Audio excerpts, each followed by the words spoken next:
va a hacer uso de la palabra, el comentario, la ex embajadora del Perú en Uruguay y dirigente de las mujeres también aquí en Perú y con mucha experiencia justo en el campo laboral por décadas, Aida Muy García buenas Grau. noches a todas, a todos. Es un gusto y una alegría estar con todos ustedes.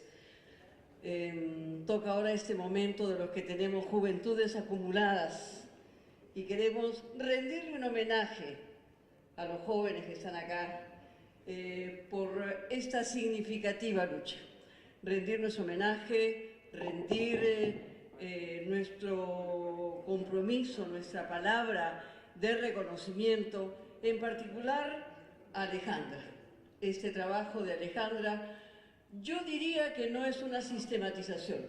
Muchos libros son tinta sobre papel y yo diría, sin embargo, que este material que tenemos ante nuestras manos es un testimonio de vida, es un testimonio personal, es un testimonio colectivo, es un testimonio de lucha, de una lucha que continúa. Y indudablemente ese es el sentido que tiene este texto como un testimonio de la vida de todos ustedes y, como bien lo ha dicho Alejandra, de un testimonio también de una lucha intergeneracional, como es el balance final que hace este libro. Quiero decir que indudablemente el libro nos emociona como la revolución de los pulpines expresada de manera concreta en 5 movilizaciones que se han expresado a lo largo y ancho de todo el país en el proceso de 39 días. El libro indudablemente tiene un contexto y nos ubica en el contexto de lo que fueron los paquetazos económicos de la dupla Castilla-Boloña durante la gestión de Ollanta Humala. Sin embargo, creo que es importante que reflexionemos sobre un contexto mayor, sobre un contexto de más atrás, mucho más aquellos que tenemos juventudes acumuladas. Nosotros tenemos que decir que hoy día el modelo neoliberal cumple 25 años y por lo tanto está de bodas de plata. Y cuando digo bodas de plata, efectivamente, de acumulación de capital, en donde indudablemente los ricos son más ricos y los pobres son más pobres. En ese contexto vamos a ubicar lo que es la presentación de este libro, más allá del contexto en el que es ubicado, vinculado justamente a la dupla Castilla-Segura. Se ha buscado vincular estos regímenes laborales con el tema de competitividad y derechos laborales. Sin embargo, brevemente vamos a hacer una caracterización que nos dice: la reforma laboral de los 90 eliminó la negociación colectiva por rama, incentivó los contratos a plazo determinado, permitió el despido sin causa justa, fomentó la intermediación laboral. Y a partir de ello, efectivamente, las centrales y la lucha sindical se concentró en la restitución de derechos. Indudablemente esta lucha y estas 5 movilizaciones apuntalan esa lucha sindical de restitución de derechos. El haber dado paso a esta ley hubiese afectado gravemente al conjunto de la clase trabajadora que está en la lucha por la constitución de derechos, la reconquista de sus nuevos derechos y la recuperación de derechos perdidos a partir de la aplicación del modelo neoliberal. Brevemente diremos lo que se ha tenido que colocar también en el debate público para enfrentar lo que significó el debate con los grandes medios de comunicación y con el poder económico nacional. Tendríamos que recorrer y recordar la historia de que el tema laboral es un tema central en las campañas políticas y electorales de nuestro país desde siempre. Sin embargo, como nos vamos a referir a los últimos 25 años, tenemos que decir que el gran lema de Fujimori fue honradez, tecnología y trabajo. Y estamos claros que tuvo que declarar públicamente en su juicio que él era un corrupto. No solamente fue sancionado como violador de los derechos humanos, sino como corrupto además. Pero en materia de trabajo, tenemos que decir que durante el régimen de Fujimori se buscó, a partir de la concepción del modelo, el achicamiento del Estado, que implicó el despido de más de 100.000 trabajadores. Eso es como se resume el lema de campaña de Fujimori de honradez, tecnología y trabajo.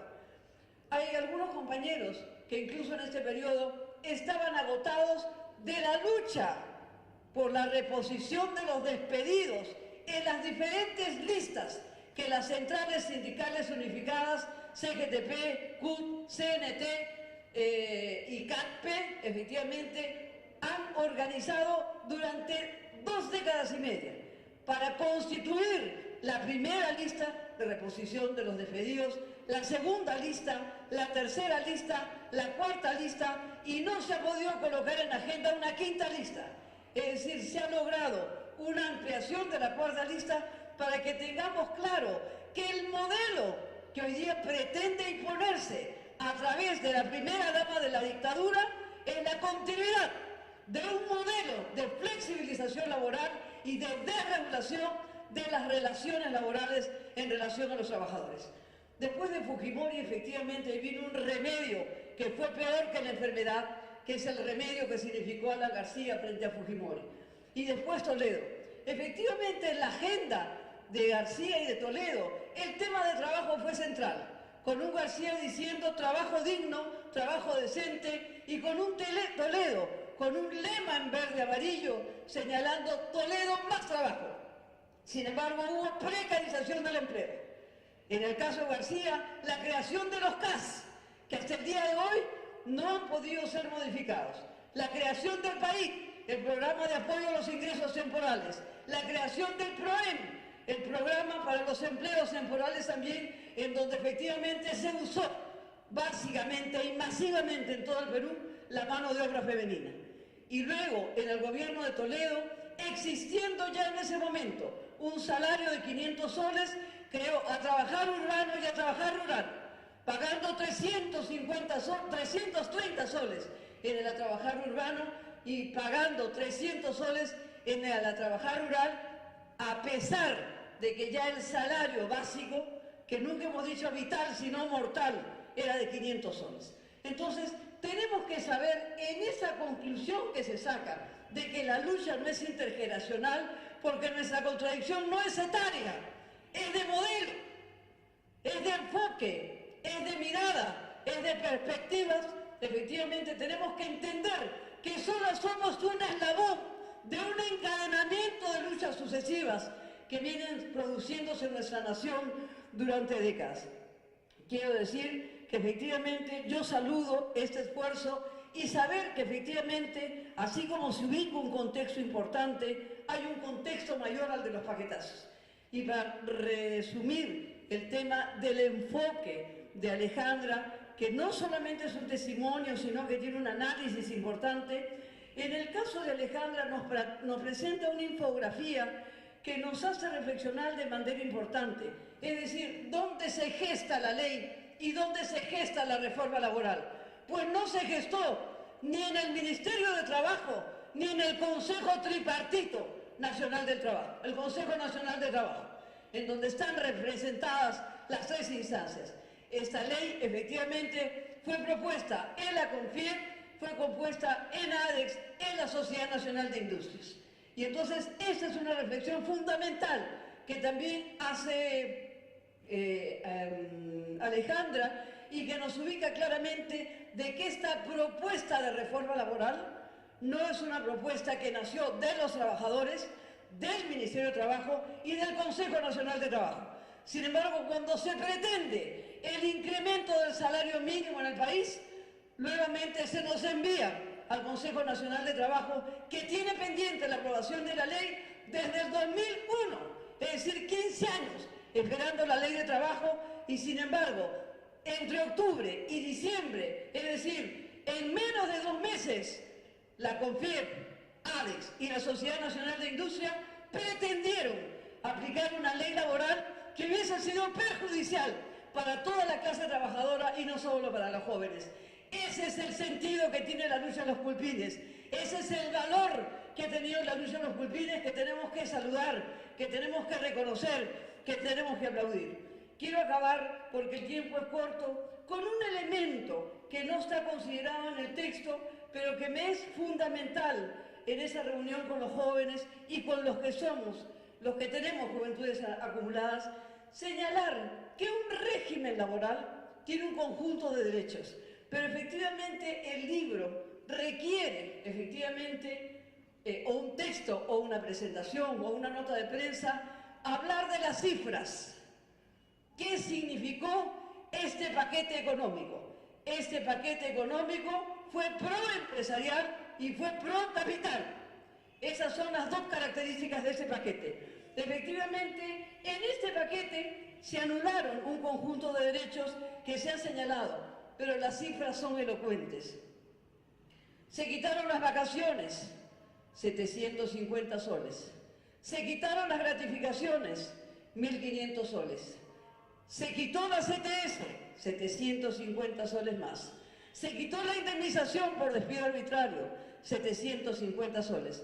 Y se quitó el seguro de salud, seguro que la patronal tiene que pagar en un 9% en favor del trabajador, es decir, 50 soles.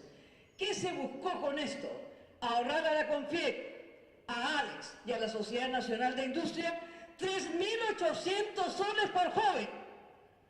Si lo multiplicamos por 300.000 jóvenes, el paquete fue un paquete de regalo al capital y un paquete de regalo, efectivamente, al modelo y a la acumulación que se viene produciendo en estos 25 años.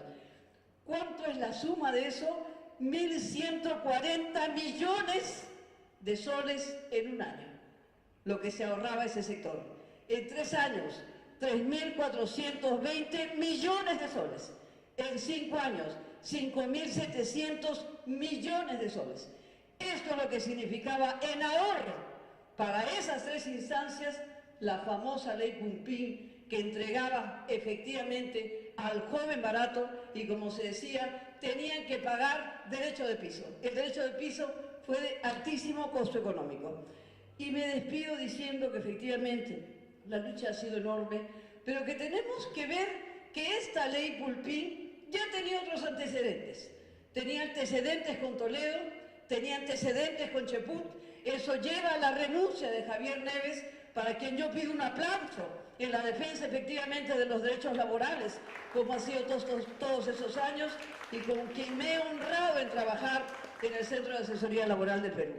Estuvo PPK también en la ley anterior, en el proyecto de Toledo del año 2004, como luego lo asumió Cheput en el Ministerio de Trabajo también en el año 2004. Y finalmente nos ha dicho